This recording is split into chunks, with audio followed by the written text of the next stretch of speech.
Perkenalkan, nama saya Gita Sonia Saraswati, NPM 100-102-17198, Hukum Ekonomi Syariah, Universitas Islam Bandung. Di sini akan menjelaskan tentang proses pengajuan dan penyelesaian perkara cerai talak di Pengadilan Agama Karawang. Yang pertama, saya akan membahas tentang sejarah singkat Peradilan Agama Karawang. Pengadilan Agama Karawang dibentuk berdasarkan State Blade 1882 nomor 152 tentang pembentukan pengadilan agama di Jawa dan Madura pada tanggal 19 Januari tahun 1882 dengan nama Raad Agama atau Penghulu Landrad. Sekitar abad 14 Masehi, Islam masuk ke Karawang yang dibawa oleh ulama besar Syekh Hasanuddin bin Yusuf Idofi dari Campa yang terkenal dengan sebutan Syekh Kuro. Pada masa itu, daerah Karawang sebagian besar memilih merupakan hutan belantara dan berwara-wara. Keberadaan daerah Karawang yang telah dikenal sejak Pajajaran yang berpusat di daerah Bogor. Karena Karawang pada masa itu merupakan jalur lalu lintas yang sangat penting untuk menghubungkan kerajaan Pakuan Pajajaran dengan Galuh Pakuan yang berpusat di daerah Ciamis.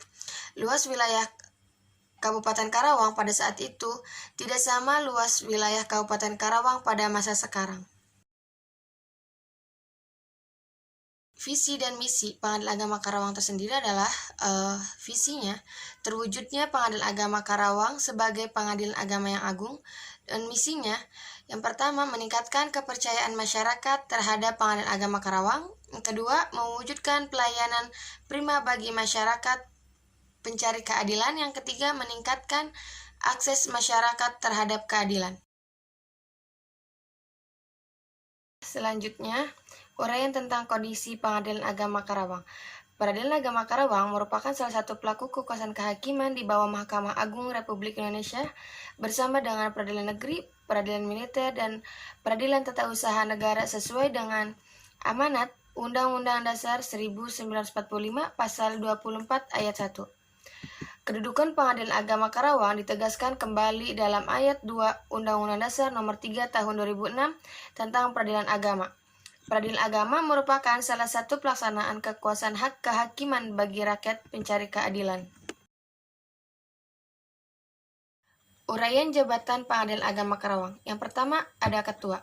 Ketua bertugas dan bertanggung jawab atas terselenggaranya tugas-tugas pengadilan secara baik dan benar.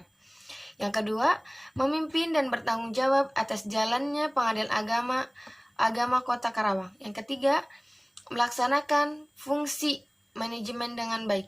Yang keempat, mengawasi administrasi keuangan perkara dan wajib serta bertanggung jawab atas keuangan DIPA.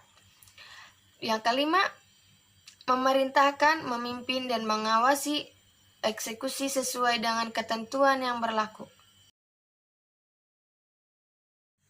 Hakim membantu pimpinan dan membuat program kerja jangka panjang atau jangka pendek. Yang kedua, membantu pimpinan mengambil kebijaksanaan dalam mengatasi masalah-masalah yang dihadapi. Yang ketiga, menerima dan mencatat perkara yang diajukan secara lisan kepadanya atas penunjukan Ketua Pengadilan Agama.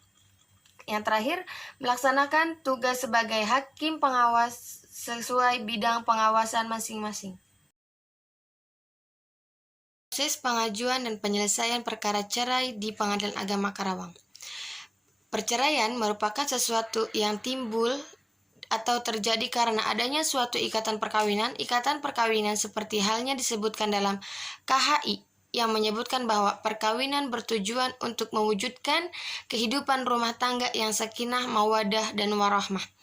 Dan Undang-Undang Nomor 1 Tahun 1974 tentang perkawinan yang berbunyi, perkawinan adalah ikatan lahir batin antara seorang pria dengan seorang wanita sebagai suami istri, dengan tujuan membentuk keluarga atau rumah tangga yang bahagia dan kekal berdasarkan ketuhanan yang Maha Esa.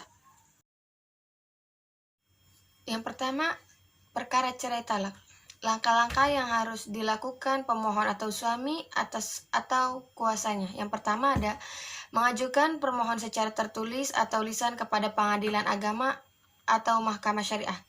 Yang kedua, pemohon dianjurkan untuk meminta petunjuk kepada pengadilan agama atau mahkamah syariah tentang cara pembuat surat permohonan.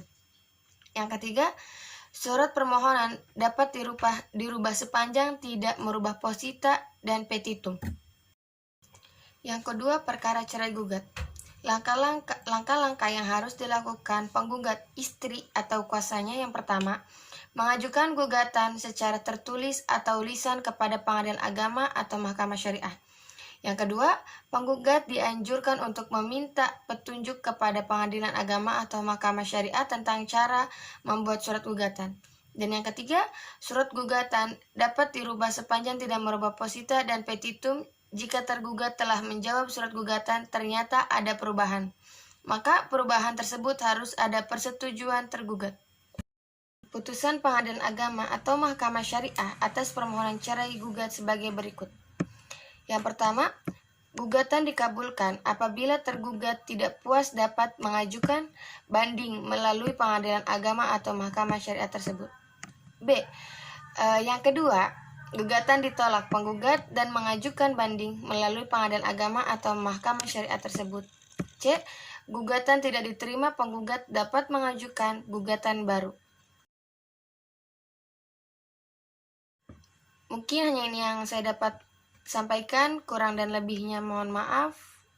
Dan akhirnya, wassalamualaikum warahmatullahi wabarakatuh.